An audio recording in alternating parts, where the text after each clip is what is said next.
अस्सलाम वालेकुम फ्रेंड्स, मैं हूं शिराज अहमद अपने सी शार्प बेसिक ट्यूटोरियल्स के साथ। जैसा कि हमने लास्ट ट्यूटोरियल में बटन्स के बारे में थोड़ा सा पढ़ा था, तो उसी को हम फर्दर कंटिन्यू करते हुए उस पर एक मिनी सब प्रोजेक्ट बनाते हैं जिसे हम कैलकुलेटर कहेंगे।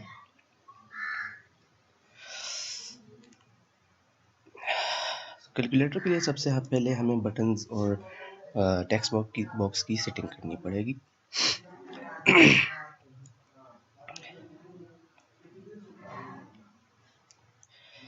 सबसे पहले हम इसमें एक लेआउट लगाते हैं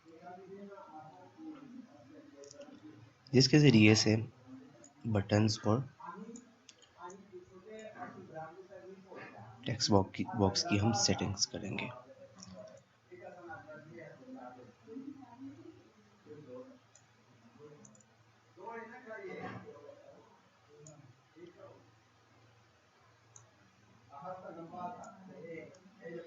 ये मैंने दो पैनल्स रखे हैं जिसमें हम अपने बटन्स रखेंगे।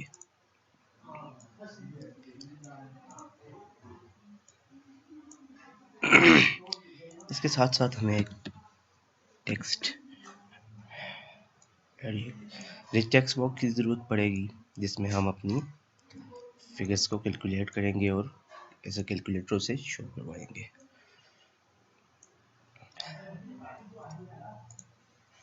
तो हम बटन्स की सेटिंग्स शुरू करते हैं।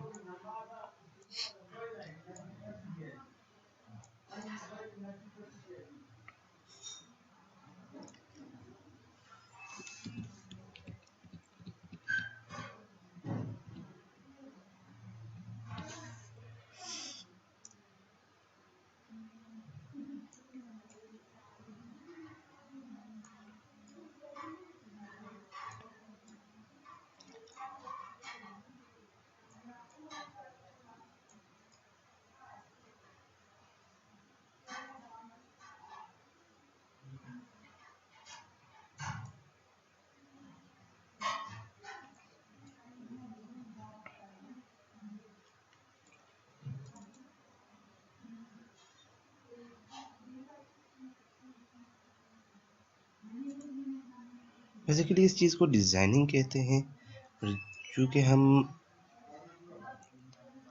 मिनी प्रोजेक्ट बना रहे हैं तो डिज़ाइनिंग भी हमें खुद करनी पड़ेगी।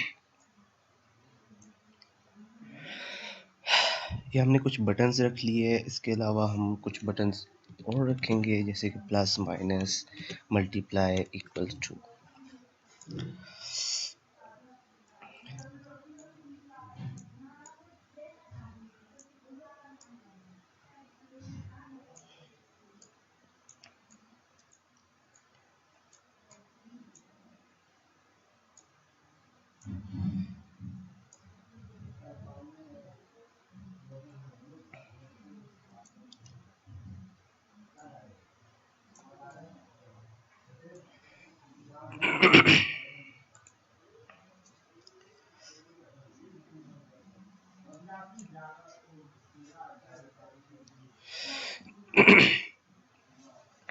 और एक हम बटन बना देते हैं क्लियर का, जिससे हम अपनी स्क्रीन को क्लियर करेंगे।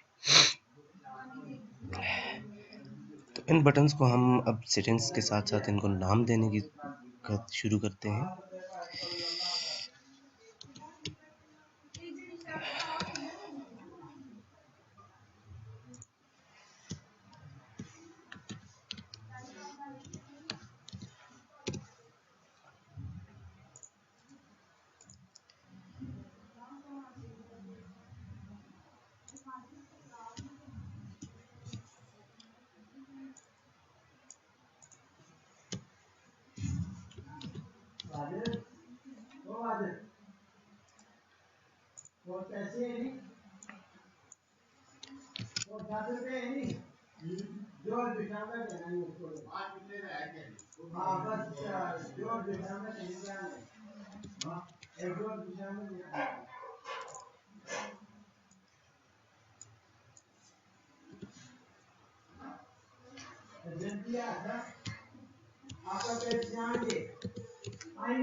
तो ये हमारी सेटिंग्स कंप्लीट हो गई। इसके बाद हमने कुछ सेटिंग्स अपनी टेक्स्ट फील्ड के साथ भी करनी है, text area sorry text rich text area के साथ भी कुछ हमने सेटिंग्स करनी है। जैसे कि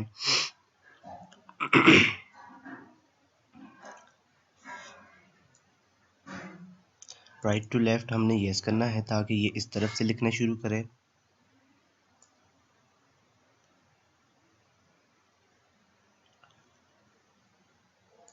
रीड ओनली को हमने ट्रू करना है ताकि ये अगर हम कीबोर्ड को कोई बटन प्रेस करें तो ये उस पर ना लिखे क्योंकि हमने सिर्फ अपने कैलकुलेटर पे इन बटन्स पे अगर हम माउस से क्लिक करें तो उस पर हमने लिखना है, उससे लिखना है। तो अगर हम कीबोर्ड को कोई बटन प्रेस करेंगे तो वो लिखना स्टार्ट कर देगा अगर ये रीड ओनली में प्रॉपर्टी इसकी ट्रू हुई तो, सॉरी फॉल्स हुई तो। अगर ये फॉल्स हुई तो मतलब वो लिखना स्टार्ट कर देगा। इसको हमने इसलिए ट्रू किया ताकि ये कीबोर्ड के किसी बटन पे भी कुछ भी ना लिखे अपने टेक्स्ट फील्ड में। इसका नाम हम चेंज कर देते हैं।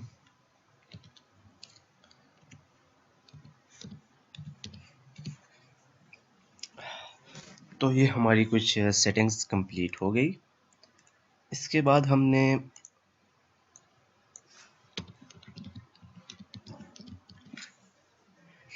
हमने अपना प्रोग्राम शुरू करना है।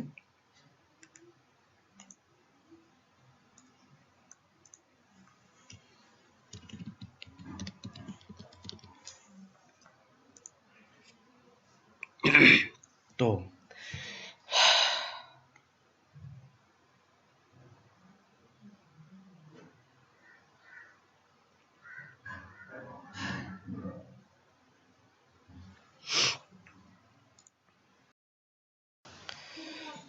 तो हम इस पे सेटिंग्स शुरू करते हैं। सबसे पहले हम फॉर्म लोड के फंक्शन में आएंगे। अपनी फॉर्म पे डबल क्लिक किया तो हम फॉर्म लोड के फंक्शन में आ जाएंगे। फॉर्म लोड के फंक्शन में हमने सबसे पहले क्या करना है कि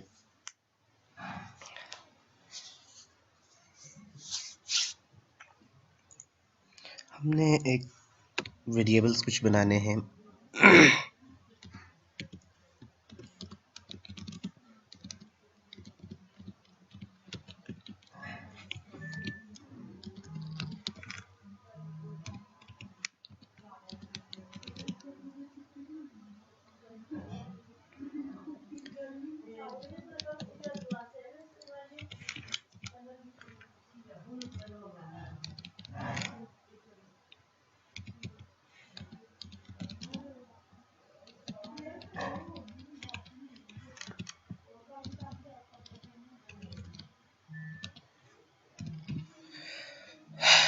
तो हम अपने बटन 0 में आते हैं।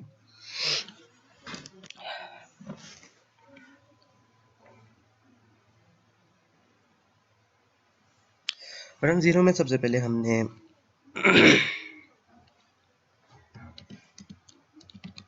स्ट्रिंग str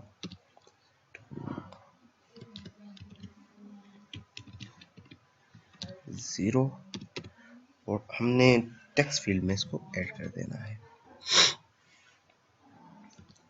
जैसे कि हमने हर टेक्स्ट रखा था dot text plus equals to str।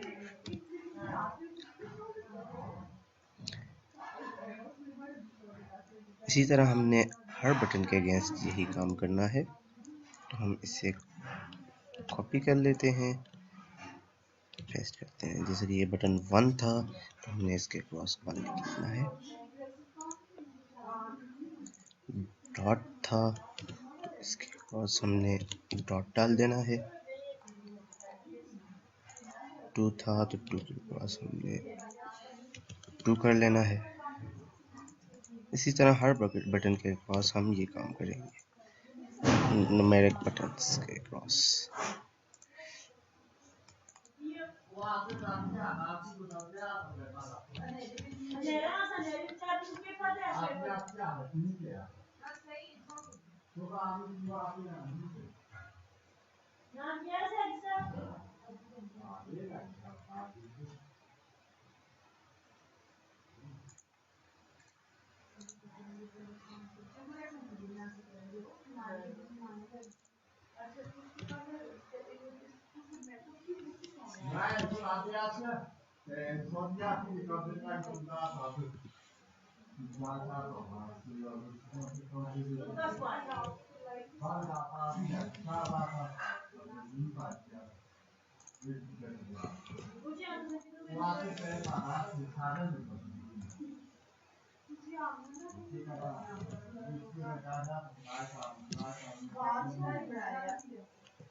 जैसे कि हमने हर बटन के अगेंस्ट अपना ये काम कर लिया है, तो हम देखते हैं इसका एक्शन क्या होगा।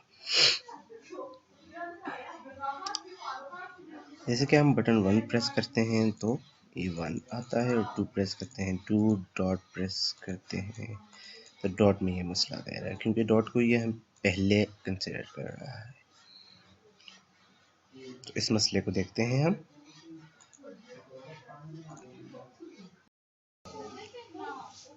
तो हम अब डॉट की प्रॉपर्टी को देखते हैं कि इसमें क्या मसला है।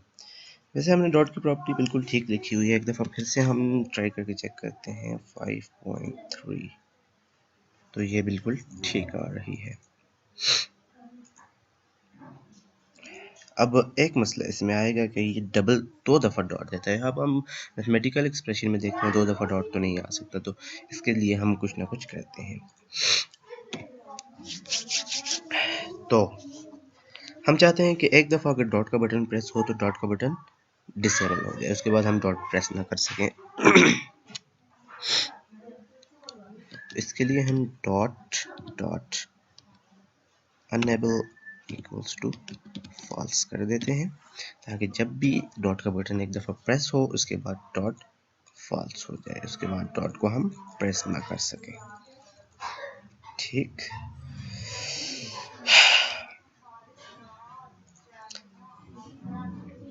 तो ये चीज़ें हमारी बटन्स के अगेंस्ट हो गई, नंबर वाले बटन्स के अगेंस्ट।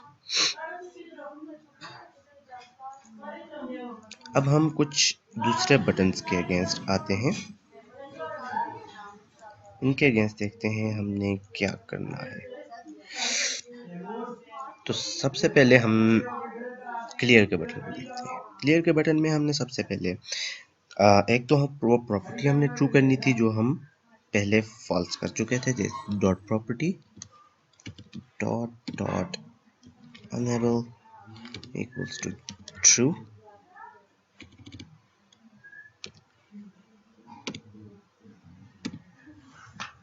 इसके अलावा हमने और जो प्रॉपर्टीज देखनी है उनमें है उसके अलावा जो प्रॉपर्टी देखनी है उनमें है हमारे पास, एक तो हमने टेक्स्ट फील्ड को क्लियर कर देना है, और टेक्स्ट इक्वल्स टू दिस, और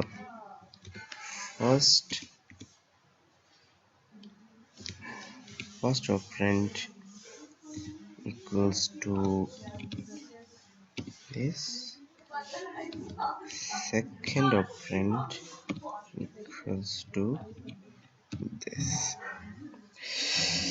ये कुछ प्रॉपर्टीज थी जो हमने क्लियर बटन के अगेंस्ट हमने सेट की थी। उसके अलावा हम प्लस के बटन को देखते हैं सबसे पहले।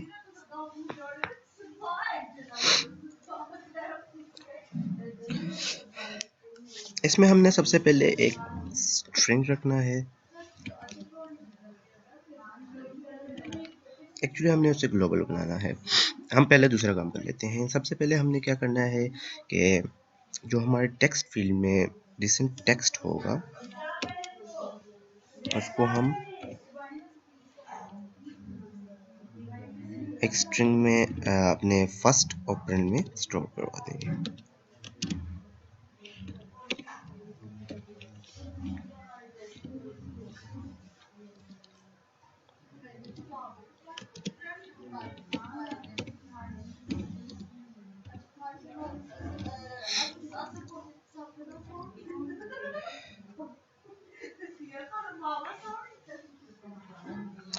ये हमने पहले बटन के प्लस के बटन के अगेंस्ट हमने ये काम किया कि हमने फर्स्ट ऑपरेंड को स्टोर करवा फर्स्ट ऑपरेंड में टेक्स्ट फील्ड का जो रिसेंट टेक्स्ट होगा जो फर्स्ट ऑपरेंड के लिए हम लिखेंगे उसको हमने स्टोर करवा दिया। इसके अलावा हमने अब जो सेटिंग्स करनी है उनमें है सबसे पहले हमने एक इधर ऑपरेंड सॉरी एक वेरिएबल बनाना है जिसका नाम हम रखेंगे ऑपरेटर।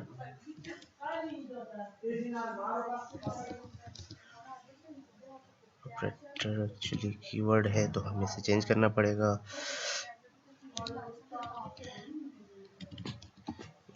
ऑपरेटर यूज्ड हम इसका नाम रख लेते हैं। अपने प्लस के बटन में हम ऑपरेटर को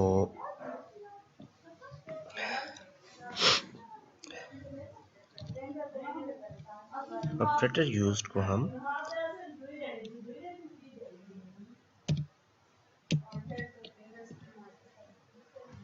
प्लस दे देते हैं ताकि हम जब एडिशन का बटन प्रेस करें तो आगे जाके इसके बारे में आपको ज़्यादा इन्फॉर्मेशन होगी, आगे जाके मैं आपको समझाऊंगा। और इसी के साथ साथ हमने आर्ट टेक्स्ट बॉक्स को भी क्लियर कर देना है अपने दूसरे ऑपरेंड के लिए।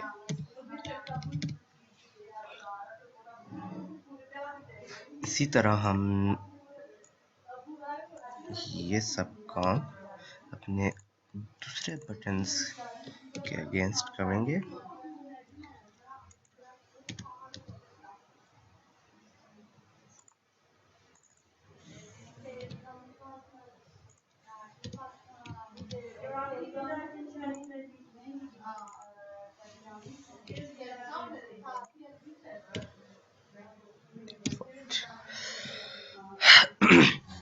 तो ये हमारे तकरीबन सारे बटन हो गए एक इक्वल्स टू के जो हो गए।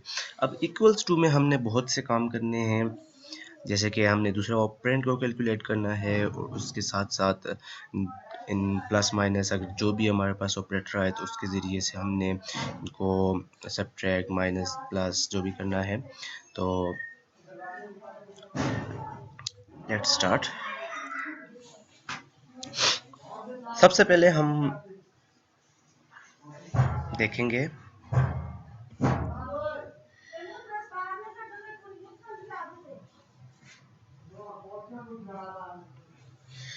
सबसे पहले हम इस बटन के अगेंस्ट एक इफ लगाएंगे और चेक करेंगे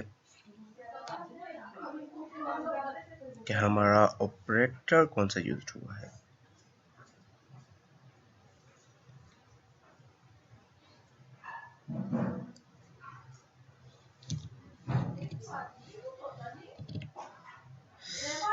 इफ के जगह पे अगर हम स्विच स्टेटमेंट लगा लें तो हमारे लिए इजी भी होगा और ज़्यादा यूजफुल भी होगी। स्विच स्टेटमेंट हम यूज करते हैं।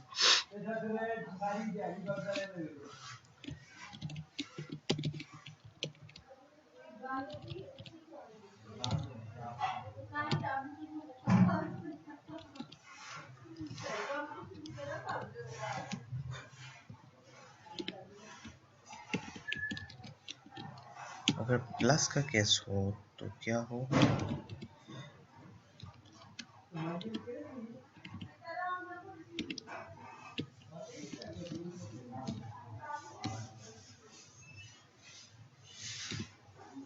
इसी तरह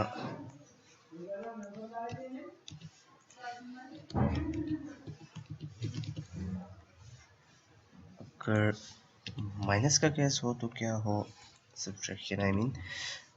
अगर मल्टीप्लिकेशन का केस हो तो क्या हो और डिवाइड का केस हो तो क्या हो। बेसिकली हमारे पास 4 केसेस बन जाएंगे। पहले केस में हम एडिशन को देखेंगे।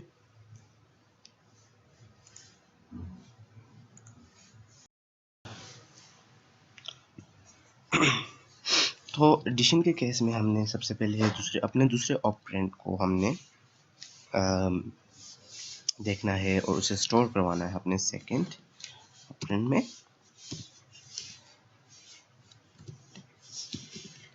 टेक्स्ट।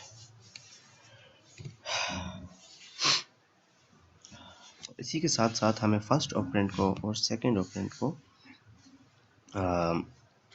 इंटीजर में कन्वर्ट करना पड़ेगा ताकि हम उसमें एडिशन सब्ट्रैक्शन कोई एक्शन परफॉर्म कर सकें, क्योंकि स्ट्रिंग में हम ऐसा कोई एक्शन परफॉर्म नहीं कर सकते, इसलिए हमें इंटीजर में कन्वर्ट करना पड़ेगा। इंटीजर और फ्लोट में कर लें तो ज़्यादा बेहतर है।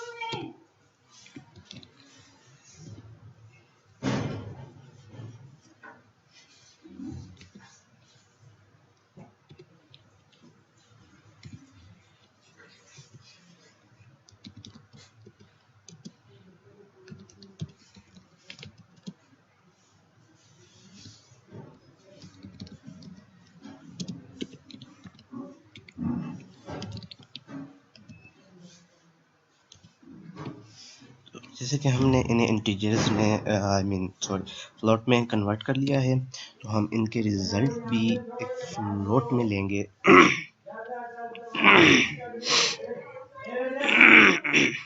सॉरी,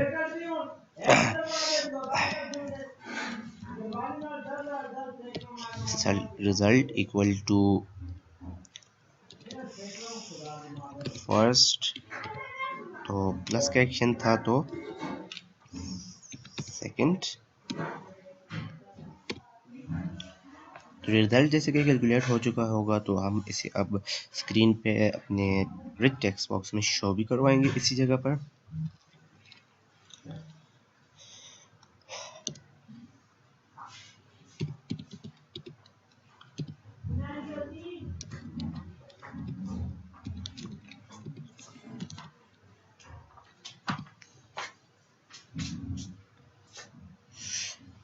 तो जैसे कि हमने स्ट्रिंग से स्क्रीन पे शो भी करवा दिया, हम इसे टेस्ट करते हैं कि इसमें कोई गलती तो नहीं है।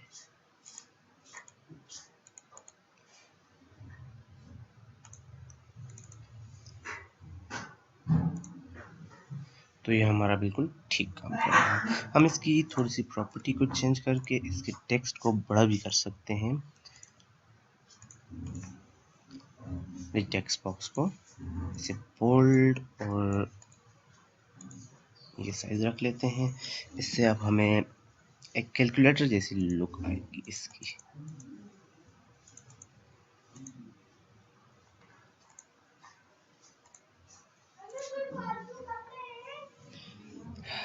तो जैसे कि हमने प्लस के अगेंस्ट अपने एक्शंस परफॉर्म कर लिए, इसी तरह हम दूसरे केसेस में भी माइनस के अगेंस्ट हमारी सिर्फ चेंजिंग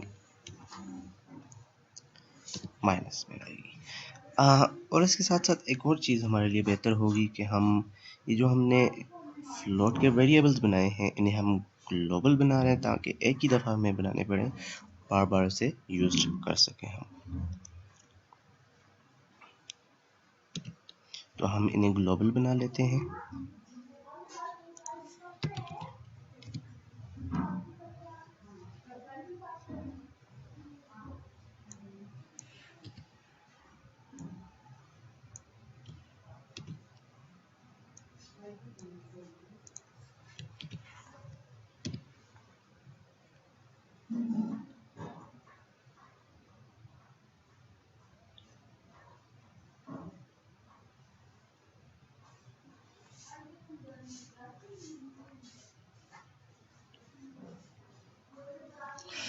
इसी के साथ हम तीसरे को भी ग्लोबल कर लेते हैं।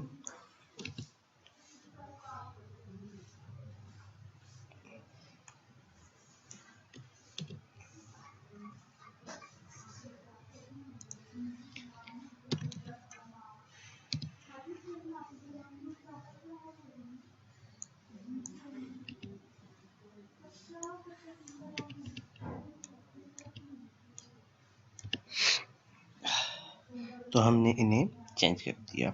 जैसे कि हमने सिर्फ इधर माइनस की चेंजिंग करनी थी तो हम वो कर चुके हैं। हमारा दूसरा केस भी कंप्लीट हो गया। अब हम तीसरे केस पर आते हैं।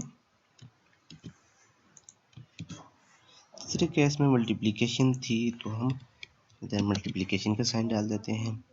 अब चौथे केस में हमें थोड़ी सी चेंजिंग करनी पड़ेगी, क्योंकि अगर देखा जाए तो एनीथिंग डिवाइडेड बाय इन्फिनिटी वो एरर दे देता है कैलकुलेटर। तो उसके लिए हमने सबसे पहले एक चेक लगाना पड़ेगा।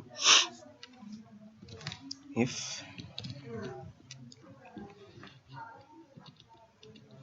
हाँ, हम चीज़ यही सब करते हैं, बस इसमें एक चेक का इजाफा कर लेते हैं।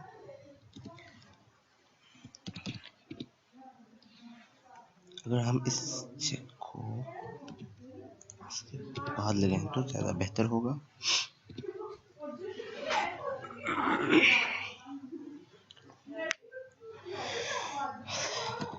Second operand equals to 0। अगर हमारा सेकेंड ऑपरेंड 0 के इक्वल आ जाए तो हमें क्या करना है, आर टेक्स्ट बॉक्स में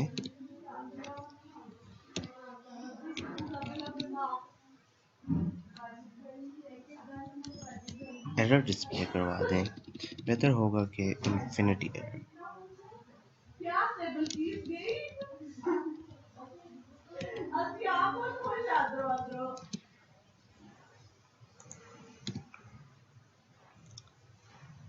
और एल्स में हम